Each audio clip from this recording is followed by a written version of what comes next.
국왕 양선의 열매, 출애굽기 34장 6절의 말씀을 보게 되어지면 여호와께서 그의 앞으로 지나시며 선포하시되 여호와라 여호와라, 하나님은 어떠한 분이십니까? 자비롭고 은혜롭고 노하기를 더디하고 인자와 진실이 많은 하나님이라. 아멘. 자비의 히브리 원어를 보니까 라훔, 뜻은 긍휼히 여기다, 불쌍히 여기다의 뜻을 가지고 있다. 그리고 히브리어 라훔은 히브리어 락하밈과 연결되어져 있는데 그 뜻은 여성의 자궁을 말합니다. 여성의 자궁은 무엇을 잉태하는 곳입니까? 생명을 잉태하는 곳이다. 그래서 하나님은 우리를 긍휼히 여기셔서 생명을 잉태하기 위해 하나밖에 없는 당신의 아들 예수야를 십자가에 죽이셨고 우리에게 그 생명을 허락하셨다. 이것이 우리를 향한 하나님의 자비하신 성품의 모습인 것입니다. 할렐루야. 여러분들, 하나님은요 우리에게 당신이 행하지 않는 일들을 하라고 말씀하시는 분이 아니십니다. 하나님도요 당신의 아름다운 성품을 훈련하고 계신다. 그 훈련의 끝은 무엇입니까? 하나밖에 없는 아들 예수야를 우리를 자비롭게 생각하기 때문에 우리에게 새 생명을 주시기 위해 십자가에 죽이셨다는 것입니다. 하나님도 이 성품을 훈련하고 계시기에 우리 또한 그 아름다우신 성품을 훈련하며 닮아가는 시간들을 가져야 될지라 믿습니다. 그래서 이것들이 우리를 향한 하나님의 자비하신 성품의 모습이다. 자비의 의미는 같은 어머니 태에서 나온 이들에 대한 감정을 말합니다. 즉 자비는 한 사람이 다른 사람과 무엇하는 것을 내포하고 있습니까? 연합하는 것, 하나가 되어지는 것을 내포하고 있는 것입니다. 여러분들, 부부가 서로 결혼을 하게 되어집니다. 그 둘이 진정 하나가 되어지기 위해서는 어떻게 해야 됩니까? 둘 다 자신의 자아의 생각들을 십자가에 못 박아야지 하나의 말씀인 절대적인 기준과 가치인 그 말씀 앞에 우리의 삶을 무엇할 수 있습니까? 정렬할 수 있게 되어진다라는 것입니다. 그래서 부부가 서로에 대한 자비의 마음을 가지고 있어야 무엇 되어줄 수 있습니까? 연합되어줄 수 있는 것입니다. 저 사람이 왜 저렇게 말을 할까? 왜 저 사람이 저렇게 행동할까? 그 마음의 중심 가운데 하나님, 그 영혼을 향한 하나님의 자비의 마음을 나에게 허락해 주십시오. 자녀들을 하나님이 나에게 주셨는데 나는 이 자녀들과 연합되어져야 될 존재입니다. 하나님, 내 인간의 육체의 눈으로 자녀들을 보지 않게 해주시고 나의 마음 가운데 그들과 하나 되어지기 위해서는 자비의 마음을 나에게 허락하여 주시옵소서. 그래야지 서로가 하나가 되어질 수 있는 것입니다. 그래서 자비하신 하나님의 성품이란, 읽어보겠습니다. 영혼들의 행복과 필요를 인식하고 충족시켜 주려는 하나님의 갈망함을 의미하는 것입니다. 이 하나님의 갈망을 우리의 삶을 통해서 흘려내보내야 하는 것이죠. 그리고 양선은 영혼들의 행복과 필요를 인식하고 충족시켜 주려는 하나님의 갈망함을 깨달아 하나님의 손이 되는 것을 의미합니다. 자비는 마음의 영역을 얘기하는 거예요. 긍휼히 여기고 불쌍히 여기는. 그런데 양선은요, 긍휼히 여기고 마음 가운데 자비의 마음을 가졌다라고 하면 그 마음 안에만 머물러 있는 것이 아니라 어떻게 해야 됩니까? 행해야 되는 거예요. 하나님의 축복의 통로로 하나님의 손이 우리의 순종을 통해서 나타나는 것이 무엇입니까? 양선이다라는 것입니다. 그런데 행하는 것 중심 가운데는 자비의 마음을 가지고 있어야지 이 두 가지가 함께 움직일 수가 있게 되어지는 것이다. 그래서 하나님, 우리 남편을 향한 자비의 마음을 내게 주십시오. 하나님 말씀하십니다. 그 마음을 내가 주노라. 그러면 그 마음 가운데만 머물러 있는 것이 아니라 하나님, 그가 필요한 것이 무엇이 있습니까? 예수야입니다. 내 삶을 통해 그 예수야를 전하게 하소서. 지금 바뀌어지지 않는 것처럼 보이지만 하나님은 반드시 당신의 때에 그를 변화시킬 거라 믿습니다. 그럼 우리는 무엇을 해야 되니까? 자비와 양선을 열매를 맺을 때까지 계속 심는 것입니다. 그러면은 그 심게 되어지는 과정 가운데 내 성품이 어떻게 변화되어질까요? 자비의 성품과 양선의 성품으로 닮아가기 시작한다라는 것입니다. 근데 이것을 행하지 않는다라고 하면 우리의 삶은 변화되어질 수가 없는 것이다. 양선은 말과 행동으로 하나님의 자비하신 성품을 실천하는 것을 의미한다. 사도행전 10장 38절에 읽어보겠습니다. 하나님이 나사렛 예수에게 성령과 능력을 기름 붓듯 하셨으며 그가 두루 다니시며 선한 일을 행하시고, 하나님은 예수야를 통해서 복음을 전케 하시고 나서 복음만 전하는 것이 아니라 어떠한 일도 하라고 말씀하십니까? 선한 일. 할렐루야. 예수야는 성령의 기름 부으심을 통하여 영혼들에게 선한 일을 행하셨다. 우리는 성령님의 기름 부으심을 받아 영혼들의 평안과 안녕을 위해 늘 생각해야 하며 어떻게 그것들을 채워줄 수 있을 것인지에 대해서 성령님의, 하나님의 음성을 들을 수 있어야 됩니다. 그러나 어떤 이는 성령님의 음성과 기름 부으심에 의해 양선을 베푸는 것이 아니라 자신의 의로움으로 양선을 베푸는 행위를 좋아하는 이들이 있다. 목사님, 우리 남편은요, 예수님을 믿지 않아도요, 양선을 많이 베풀어요. 그럴 수 있습니다. 하지만 그 양선은 무엇이냐? 한계점이 있다라는 것입니다. 예를 들어서 내가 양선을 베푼 그 영혼에게 배신을 당해요. 그러면은 마음 가운데 저 사람 어떻게 나한테 이렇게 행동할 수 있지? 어떻게 나한테 이런 말을 하지? 나는 그를 위해서 시간을 내었고 나는 그를 위해서 재정을 쏟았는데 어떻게 나한테 이럴 수 있지? 라는 마음이 들기 때문에 양선을 거부하는 사람들도 있다라는 것이죠. 그래서 세상에서 양선을 베푸는 것은 한계점이 있습니다. 그러나 우리 하나님을 믿는 사람들은 어떠한 힘이 있습니까? 용서할 수 없는 사람을 용서할 수 있는 힘, 사랑할 수 없는 사람을 사랑할 수 있는 힘이 예수와의 십자가의 능력 안에 있다는 것입니다. 그렇기 때문에 내가 이 사람을 위해서 심고 시간을 들이고 재정을 들이더라도 그 사람이 나에게 배신하고 내 마음을 상처, 아프게 하더라도 나는 인내하면서, 할렐루야, 그때 우리는 어떠한 성품을 길러내어야 합니까? 인내의 성품을 길러내야 된다는 것입니다. 그리고 끊임없이 동일하게 자비와 양선의 모습을 보여주어야 하는 것입니다. 그러면 눈에 보이는 어떠한 변화가 확 일어나지는 않을 수 있겠지만 점점점 그 영혼에 무엇이 열릴까요? 마음의 문이 열리게 되어지며 그 안에 하나님의 생명의 말씀의 씨앗들이 심겨질지라 믿습니다. 그러면 때가 이르며 열매를 거두는 때가 온다라는 것입니다. 할렐루야. 그런데 대부분 이것을 어려워합니다. 대부분. 모든 종교에는 자비와 양선을 베풀라고 가르치죠. 그러나 사람의 힘과 능력으로 베풀 수 있는 자비와 양선은 정해져 있다.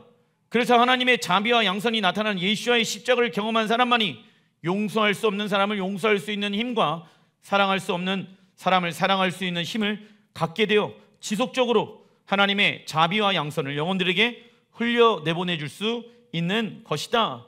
에베소서 2장 10절, 우리는 그가 만드신 바라 그리스도 예수 안에서 어떠한 일을 위하여 지으심을 받았다. 선한 일을 위하여 지으심을 받았다라고 말씀하고 계십니다. 우리가 예수야를 믿고 구원이 시작되어졌다. 그러면 하나님, 우리만 잘 먹고 잘 사는데 집중되어져서는 안 됩니다. 그건 악한 일입니다. 선한 일, 내가 어떠한 선한 일을 하나님 행하길 원하십니까? 그 핵심에는요, 영혼들을 살리고 세우는 일에 중심이 되어야 한다. 이 일은 하나님이 전에 예비하사, 우리를 향해 전에 예비하사 우리로 그 가운데 행하게 하려 하심이라. 우리는 예수 안에서 지으심을 받았을 뿐 아니라 선한 일 위에 새롭게 태어났습니다.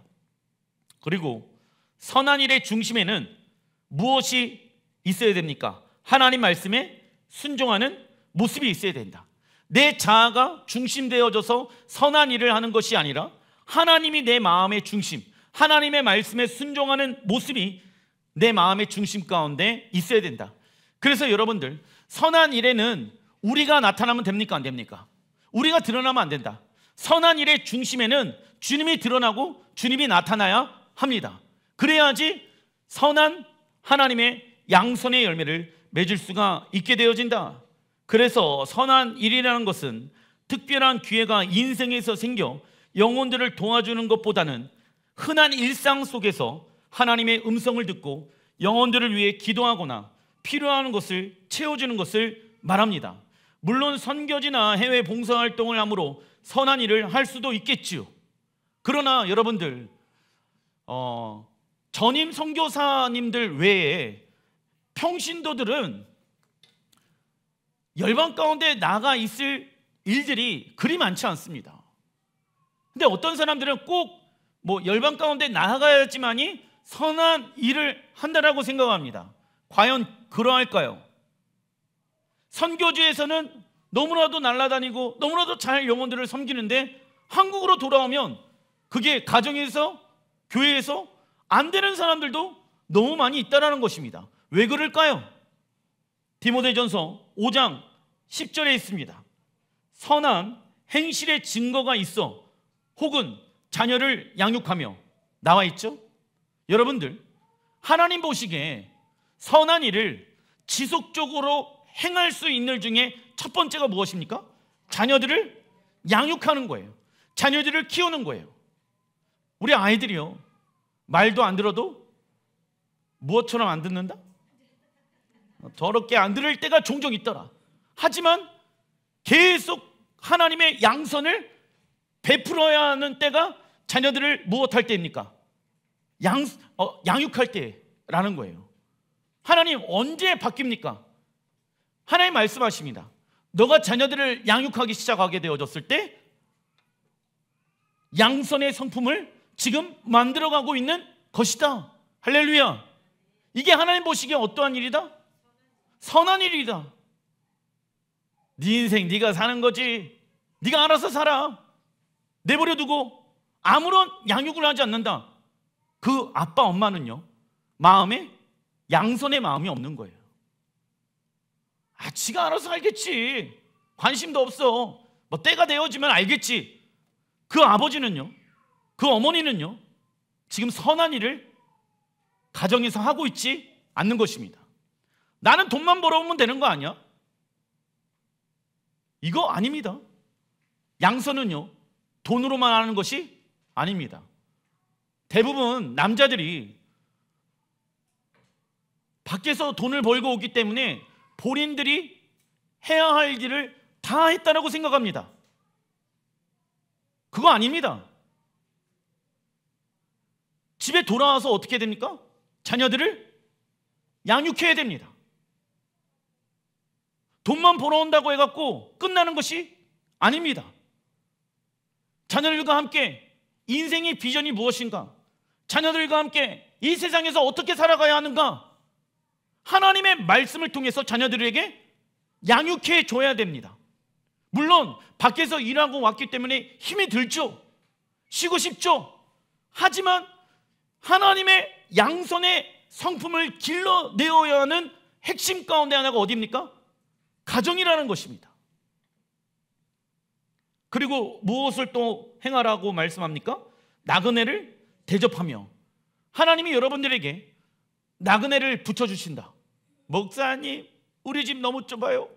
우리 집은 좀 아닌 것 같습니다. 이러지 마시기 바랍니다. 언제든지 사람들이 오려고 한다라고 했었을 때 우리 집으로 오십시오. 왜? 양선의 성품을 길러내는 시간들을 갖는 것이다. 혹은 성도들의 발을 씻으며, 혹은 환난 당한 자들을 구제하며, 혹은 모든 선한 일을 행한 자라야 할 것이요. 사도 바울이 이 구절에 명시한 것들을 보면 특별히 뛰어나거나 화려한 봉사와 선교에 대해서 말하는 것이 맞다 아니다? 아닙니다. 선한 일을 행할 수 있는 대부분의 기회는 평범한 일상 가운데 있지요. 특별히 전업주부로 살아가는 것이 무의미하고 재미없고 하기 싫은 일일 수도 있겠죠. 그러나 가정에서 섬기는 일은 하나님의 양선의 성품을 훈련할 수 있는 가장 좋은 장소이다. 왜? 자녀들을 양육하고 우리 남편은 생각하면은 인간적으로는 미워 죽겠는데 하나님 내 마음 가운데 자비의 마음을 부어주셔서 내가 우리 남편에게, 우리 아내에게 양선의 마음을 내 손을 통해서 하나님의 축복의 통로로 흘려내보내겠습니다. 디모데전서 5장 8절, 누구든지 자기 친족, 특히 자기 가족을 돌보지 아니하면 믿음을 배반한 자요, 불신자보다 더 악한 자니라. 이게 무슨 얘기냐? 예전에 1990년대 교회, 한국교회가 한참 부흥되어졌을 때 은혜 받은 우리 자매님들이 집안일도 하지도 않고 설거지도 하지도 않고 그냥 자기 은혜 받으면 된다라는 생각 가지고 교회에 살고 있었던 사람들이 있었다. 그 모습을 본 불신자 남편이나 자녀들이 마음이 힘이 든다. 근데 성경은 그것이 우선순위가 맞다니다. 아니다. 물론 영적인 우선순위의 가치를 어디에 두어야 하냐면 교회 공동체 영혼들도 함께 섬기면서 가족들도 함께 섬겨야 될지라 믿습니다. 교회 공동체의 영혼들은 섬기고 있는데 가족 공동체는 섬기지 않아요? 그건 잘못되어졌다는 것입니다. 신천지가 그렇게 가르치죠. 교회에서는 섬기고 교회에서는 전도하고 영혼들을 위해서 구원해야 된다라고 하면서 삶을 하나님 앞에, 교회 앞에 드리게 되어지는데 집에서 나와라, 부모님 섬기지 말아라, 부모님이 너희들을 미혹해 한다, 이런 식으로 영혼들을 뺏어가는 경우들이 있다라는 것이죠. 그것은 잘못된 가르침입니다. 우리의 배우자, 부모, 자식들의 필요는 소홀히 하면서 다른 이들을 위해 집 밖에서 선한 일을 하고 있다라고 하면 그것은 양선의 성품을 실천하지 않고 있는 것이다. 그렇다면 질문 하나 해보겠습니다. 남편들이 집에서 할 수 있는 선한 일들은 너무나도 많이 있는데 그 중에 하나가 무엇인지 아십니까? 누가? 쓰레기를 치우는가?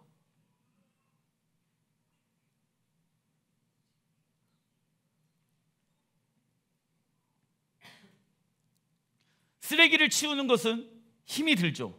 냄새가 나죠. 더럽죠. 어느 누구도 하고 싶지 않은 일입니다. 그럼 남편들이 집에 와서 하나님, 내가 양선의 모습을 보여줘야 되는데 어떤 일을 하면 좋습니까? 먼저 무엇을 보아라? 쓰레기통을 보아라. 그 쓰레기를 누가 치울 것인가? 하나님 말씀하십니다. 네가 치워라.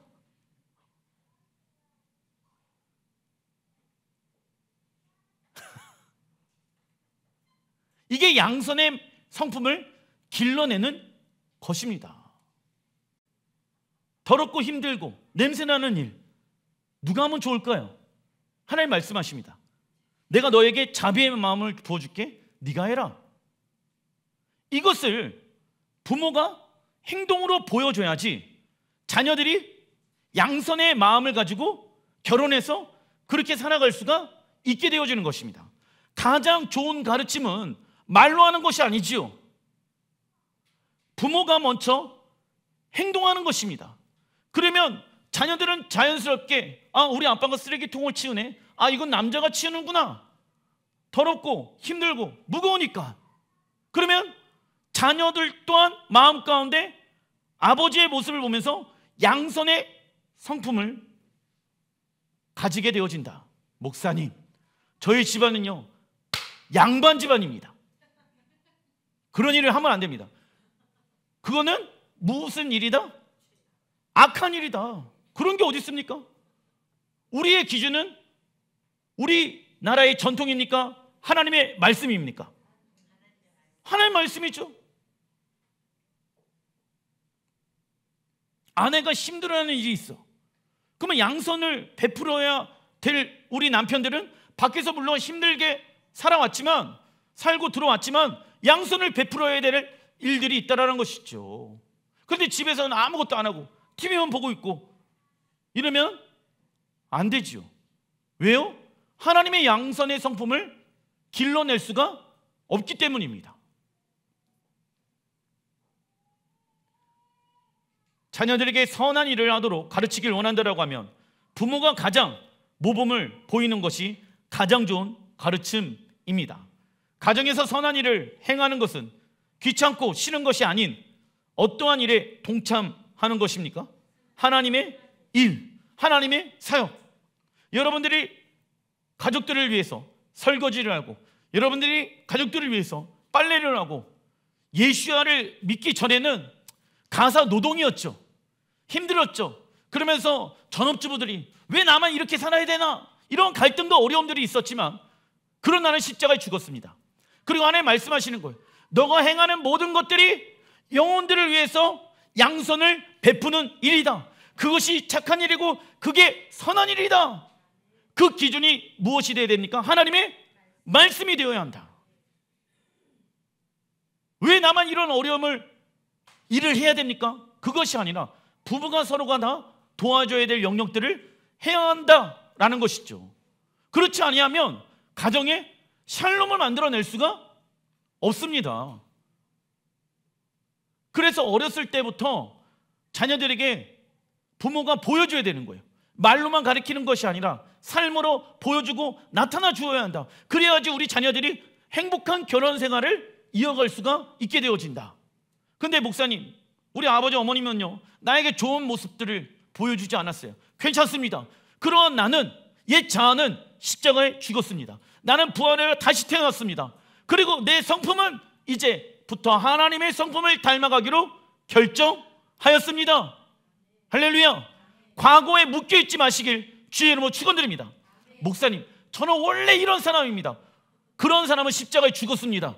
믿으십니까? 믿어야 구원받을 수 있습니다. 예. 그러면서 하나씩 해보는 거예요. 어색하죠, 힘들죠.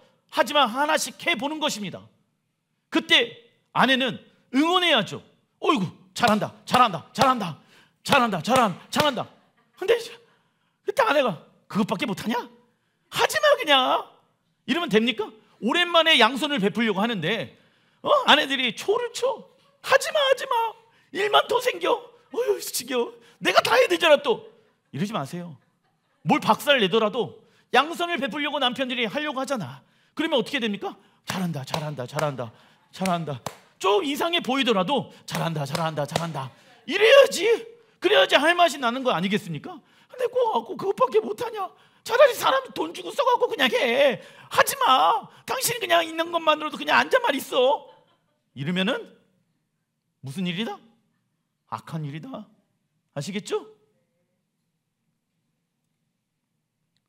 하나님께서 우리에게 선한 일을 행하라고 준비해 주신 영역 가운데 또 하나는 직업입니다. 하나님께서 우리에게 주신 직업을 가지고 이웃을 섬긴다라고 하면 그건 역시 선한 일이죠. 예를 들면 학교 또는 학원에서 교직에 몸을 담고 있는 사람이 영혼들에게 필요한 지식과 지혜를 가르친다라고 하면 그것은 선한 일입니다. 뭐 또 사회복지사로 영혼들을 위해서 섬기는 그 일들은 굉장히 하나님 보시기에 선한 일이다. 그런데 문제가 있습니다. 세상에는 여러 가지 일들이 있지만 영혼들의 필요를 채우기 위한 직업은 하나님 보시기에 매우 가장 아주 훌륭한 직업입니다. 하지만 세상 이들은 이러한 직업들은 돈을 많이 벌지 못한다라고 말합니다. 맞는 말입니다.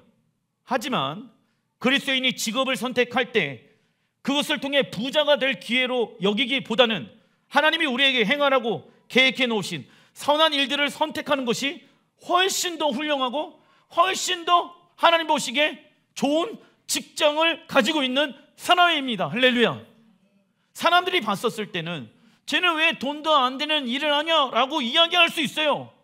괜찮아요. 왜? 우리는 선한 일을 통해서 하늘에 무엇을 심고 있는 것입니까? 우리의 시간과 우리의 재정을 심고 있는 것입니다. 여러분들 똑똑한 사람이 되시길 주의 이름으로 축원드립니다.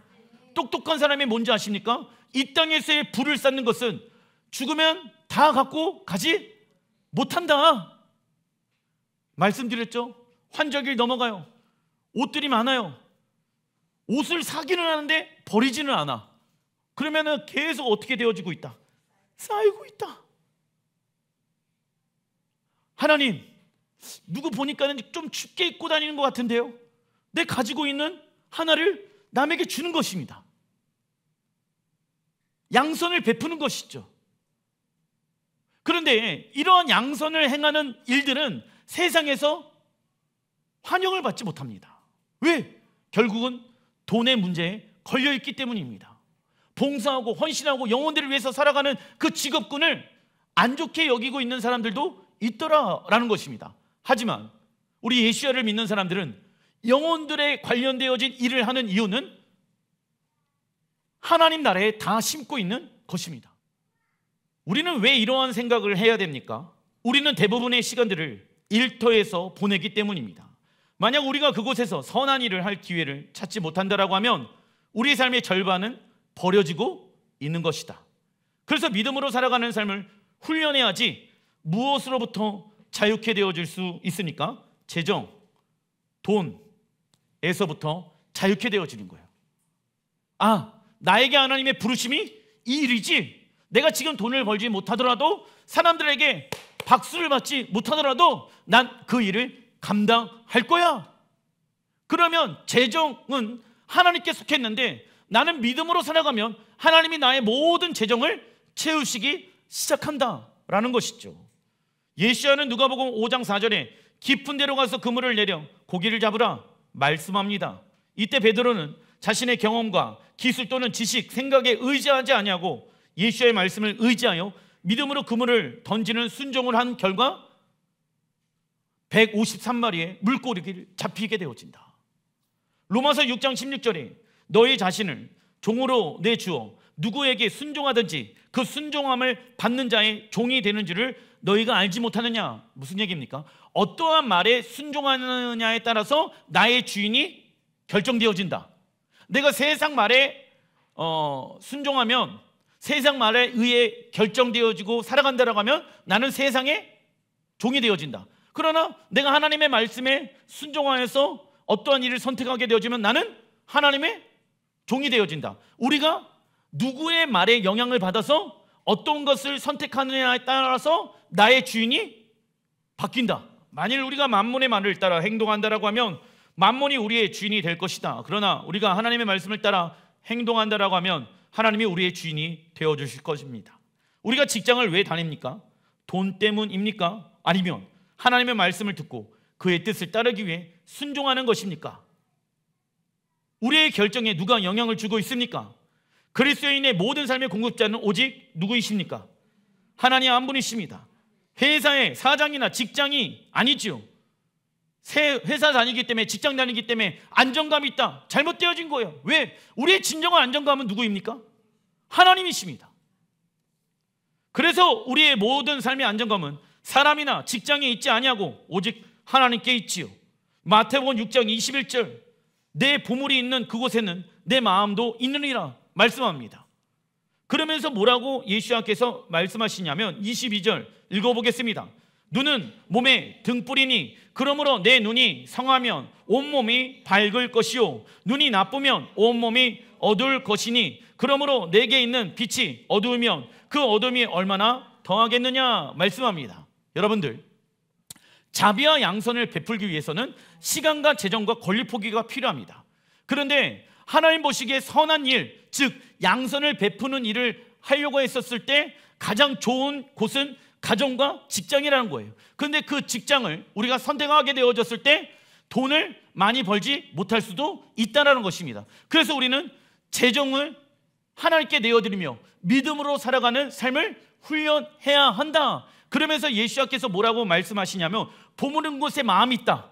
그러면서 갑자기 눈은 몸의 등불이니, 우리의 눈이요, 여러분들, 우리의 몸에 무엇이다? 빛이래, 등불이래. 우리 몸이 어려워져요. 그러면 내 눈이 어떻게 되어졌기 때문에? 어두워졌기 때문에 내 몸이 지금 무엇하고 있는 것입니까? 힘든 거예요. 내 눈이 밝아지잖아요. 그러면 내 몸이 안전합니다. 이해되십니까?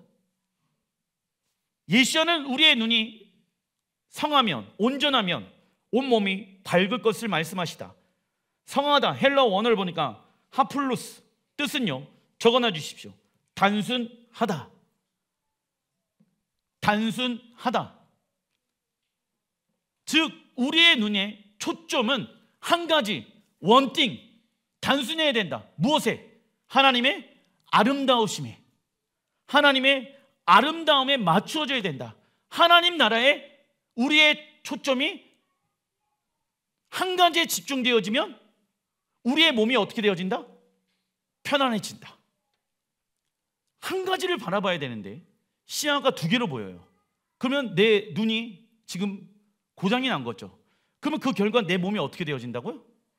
상해진다고, 어려워진다고. 내 눈이 하나님 나라, 아름다우신 하나님의 성품에 집중되어져 있으면 내 몸이 자유케 되어지고 좋아집니다. 이걸 말씀하시는 거예요. 무엇을 보고 있니? 세상 보면 네 몸이 힘들어. 왜 지금 네가 지치고 힘들고 어려운지 아니? 여러 가지를 보고 있기 때문에. 이것도 보고 있고 저것도 보고 있고 이것도 보고 있고 이것도 보고 있으면 몸이 어떻게 되어진다고요? 힘들어진다고. 근데 한 가지에만 집중해봐. 원띵해봐. 그러면 네 몸이 편해질 거야. 그래서 성공하는 사람들, 예수를 믿지 아니하는데 성공하는 사람들의 7가지 습관이라는 책이 있어요. 성공하길 원하냐? 그러면 네가 하고자 하는 그 일에 집중해라. 여러 가지 일들을 하면은 어떻게 되어진다? 분산되어진다. 한 가지에 집중해라 말씀하고 있지요. 그래서 우리는 이 세상에서 단순한 삶, 한 가지의 삶에 집중하기 위해 어떠한 훈련을 해야 하냐? 나그네로 살아가는 훈련. 왜? 나그네로 살아가는 훈련을 왜 해야 됩니까? 주인 바꾸는 거거든. 나그네의 삶은 어떠합니까? 단순해요. 그렇죠? 나그네는, 우리는 이 땅에서 나그네로 하나님이 우리를 불러주셨는데, 첫 번째, 나그네는 짐이 별로 없다. 삶이 심플해요. 삶이 단순해요. 그러면 나그네로 살아간다는 것은 무엇입니까? 돌아갈 본향이 있다 없다. 이 나그네는요, 한 가지만 집중한다니까요. 돌아갈 본향이 있기 때문에 야, 굳이 많은 짐들을 가지고 있을 필요가 없어. 내가 가지고 있는 거 다른 사람들에게 양선의 마음으로 베풀어주고 선한 일을 왜 합니까? 하나님 나라에 다 무엇하고 있는 것입니까? 심고 있는 거고 쌓고 있는 것이야. 내가 본향으로 돌아가서 하나님 반드시 30배, 60배, 100배로 나에게 갚아주실 거야. 네가 어려운 사람들을 도와줬니? 그것은 누구에게 섬긴 것이다? 하나님께 섬긴 것이다. 할렐루야. 그렇기 때문에 우리는 그 선한 일을 행하는 것입니다. 하나님은 재물에 대한 우리의 눈이 단순해지길 원하신다. 재물에 대한 목적은 오직 하나, 하나님 나라와 영혼 구원에 있는 것이죠. 우리가 이렇게 살아가는 이유는 요한계시록 13장 16절에 읽어보겠습니다. 그가 모든 자, 곧 작은 자나 큰 자나 부자나 가난한 자나 자유인이나 종들에게 그 오른손에나 이마에 표를 받게 하고 누구든지 이 표를 가진 자 외에는 매매를 못하게 하니 말씀을 하기 때문에 우리는 이를 위해 준비해야 하는 것이다 라는 것입니다. 적그리스도의 표를 받지 않는다라고 하면은 무엇을 살 수가 없게 되어지는 때가 곧 있으면 온다. 우리의 삶 가운데도 그러한 일들이 지금 일어나고 있죠. 어떠한 편의점에 들어가면요, 내 카드를 등록해 놓으면 여러분들, 내가 물건을 사가지고 그냥 나오기만 하면은 카드와 이 바코드와 연결되어져 있기 때문에 블루투스로 직접 그냥 결제가 되어집니다. 찍지 않아도 그냥 물건만 사가지고 와갖고, 근데 이제 카드가 등록이 되어야 돼. 그래야지 들어갈 수가 있어요. 나올 때는 그냥 나오더라도 알아서 자동으로 결제가 되어지는 세상에 우리는 살아가고 있다. 이런 일들은요, 예전에 미국에서 10년 전부터 아마존에서부터 시작되어졌고 우리나라에서 그런 일들이 지금 도입되어져 가고 있다라는 것입니다. 매매를 하지 못하는 때가 오게 되어진다.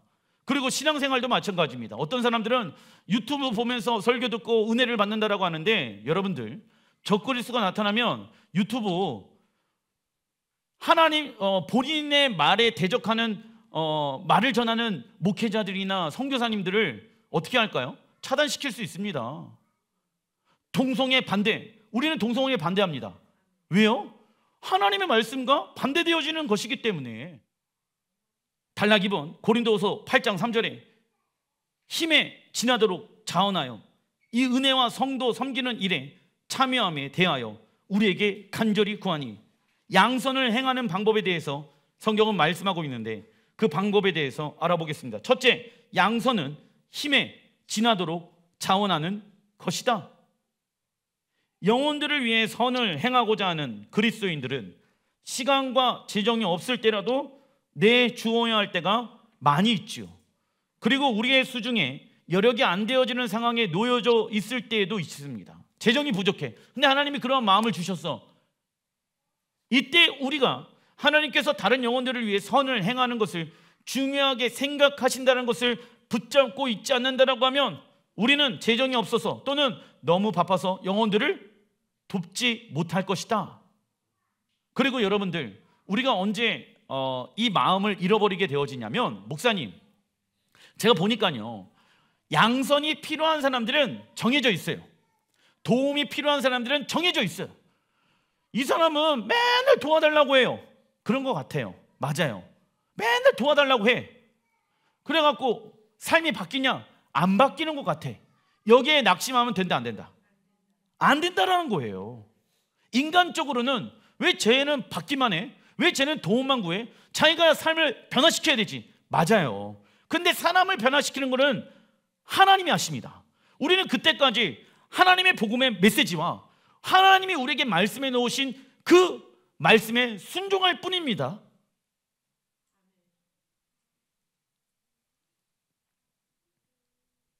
그래서 우리 주변에 탄식하고 슬퍼하는 사람이 혹시 있습니까? 누군가는 우리의 전화 통화를 기다리고 있으며 누군가는 우리와의 만남을 기다리고 있을 수 있다.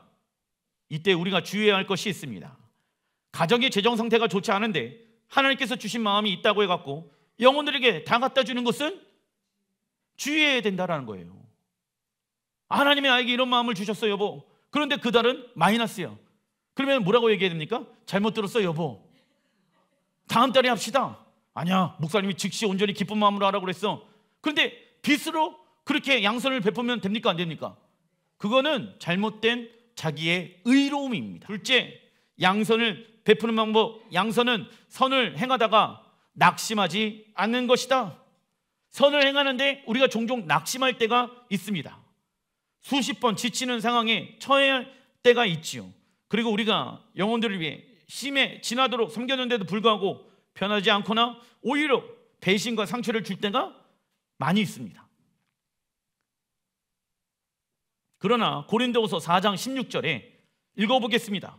그러므로 우리는 낙심하지 않습니다. 우리의 겉사람은 낡았거나 우리의 속사람은 날로 새로워집니다. 지금 우리가 겪는 일시적인 가벼운 고난은 비교할 수 없을 정도로 영원하고 크나큰 영광을 우리에게 이루어집니다. 우리는 보이는 것을 바라보는 것이 아니라 보이지 않는 것을 바라봅니다. 보이는 것은 잠깐이지만 보이지 않는 것은 영원하기 때문입니다. 아멘.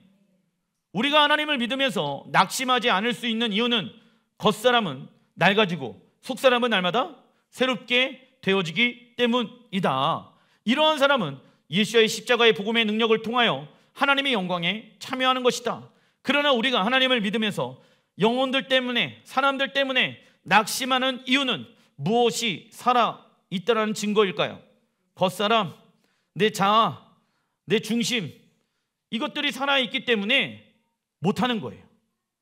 목사님, 내가 교회에서 왜 섬기고 왜 교회의 영혼들을 사랑하지 못하는지 아십니까? 내가 정말 최선을 다해서 영혼들을 섬겼는데 돌아온 것은 배신이고 뒤통수였더라. 맞아요. 맞아요. 근데 교회만 그러지는 않습니다. 세상에서도 다 그래요. 한 대표적인 예가, 자녀가 부모 뒤통수 쳐요, 안 쳐요? 엄청 쳐요. 그러면 부모가 너 어쩜 나한테 이럴 수 있니? 배반 배신이다. 너를 위해서 내가 얼마나 헌신했는데, 내가 너를 위해서 얼마나 양선을 베푸는데 너는 어떻게 그럴 수 있니? 라고 얘기합니까? 어휴, 저 자식 언제 쳐들려고 그럴까, 이런 생각 하겠죠. 그러니까 배신과 배반은요, 뒤통수 치는 건요, 교회에만 있는 게 아닙니다. 여러분들 가정에서도 있고요, 직장에서도 있고, 친한 친구들 안에서도 있고, 그때까지 우리는 낙심하지 아니하고 우리의 겉사람을 십자가에 못 박아야 하는 것입니다. 갈라디아서 6장 9절에 우리가 선을 행하되 낙심하지 말지니 포기하지 아니하면 때가 이름에 거두리라. 아멘. 사람 보고 심는 게 아닙니다. 언제 변화될래? 라고 생각해서 심는 게 아니다. 셋째, 양선은 선한 행위의 보상의 결과를 바라보지 아니하고 오직 하나님만을 바라봐야 된다. 야, 내가 기브 앤 테이크잖아. 세상은 기브 앤 테이크, 주고받고 빌려주고. 근데 하나님은 뭐라고 얘기합니까? 보상의 결과를 기대하지 말아라. 아니, 목사님 맨날 줍니까? 아니요, 하나님이 주시는 것도 받으시길 바랍니다. 안 주는 것 같은데 나는 언제 주시려나? 그러니까 하나님 나라의 방법으로 주고 받는 것에 익숙해져야 됩니다. 빌려주고 하는 게 아니라 주고 받는 거에 익숙해져야 된다. 마태복음 6장 3절에 너는 구제할 때 오른손이 하는 것을 왼손이 모르게 하여 말씀하고 있죠. 사람의 주목을 받을 만한 일에 집중하는 것보다 보이지 아니하고 작은 선한 일이 다른 누군가의 삶을 더 기쁘게 해줄 수 있다는 것을 우리는 잊지 말아야 합니다. 우리가 하나님을 알면 알수록 놀라운 일은 우리의 성품이 하나님의 성품에 참여하게 된다라는 것이죠. 그러나 이는 우리의 의지나 힘과 노력으로만 되어지는 것이 아닙니다. 성품은 혼자 있을 때 나오는 것이 아니라 어느 때 관계 속에서 형성되어지며 드러나는 것이기 때문입니다. 그래서 베드로서 1장 8절에 너희로 우리 주 예수 그리스도를 알기에 게으르지 않고 열매 없는 자가 되지 않게 하려니와 무엇에 게으르지 말아라. 주 예수 그리스도를 아는 것에 게으르지 말아라. 세상을 아는 거에는 시간과 재정을 쓰고 있는데 그리스도 예수를 아는 거에는 시간과 재정을 쓰지 않는다라고 하면 안 된다는 거예요. 왜? 우리의 믿음은 언제 성장하게 되어지기 때문에 하나님이 어떠한 분인지를 알게 되어졌을 때. 그런데요, 우리의 성품이 언제 개발되어지냐면 다른 누군가의 관계 속에서 우리의 성품이 개발되어진다. 하나님의 성품으로 닮아갈 수 있게 되어진다는 것입니다. 그래서 하나님은 우리에게 남편을 주셨고 아내를 주셨고 우리 자녀들을 우리에게 주셨고 우리 교회 공동체를 주셨다는 거예요. 그런데 어떤 사람들은 이 안에서 상처를 받았기 때문에 목사님 저는요 너무 깊이 신앙생활하고 싶지 않아요. 교회 공동체 가운데 너무 깊이 들어가고 싶지 않아요. 나를 오픈하고 싶지 않아요. 상처 가운데 낙심 가운데 있는 사람들이 종종 있더라. 그러면 안 됩니다. 왜? 그 관계를 통해서 나의 모난 성품들을 십자가에 차단시키고 하나님의 성품으로 변화시킬 수 있는 좋은 시간이기 때문입니다. 그래서 우리는 평생에 예수님이 어떠한 분인지 우리는 알아가는 시간들을 가져야 된다. 말씀 안에서. 그리고 그 말씀 안에서 나의 잘못된 성품, 모난 성품, 내 잘못된 마음의 중심, 생각의 가치, 이런 것들을 십자가에 어떻게 됩니까? 쳐서 복종시켜야 된다. 왜냐? 이러한 것들은요 우리에게 영원한 생명을 주지 않기 때문입니다. 진리만이 우리를 자유케 합니다. 우리가 혼자 있을 때에는 그 사람이 어떠한 인내를 하는 사람인지, 겸손한 사람인지, 선한 일을 행하는 사람인지 알 수가 없습니다. 그래서 하나님은 우리를 가정과 직장과 교회 공동체로 파송하셨죠.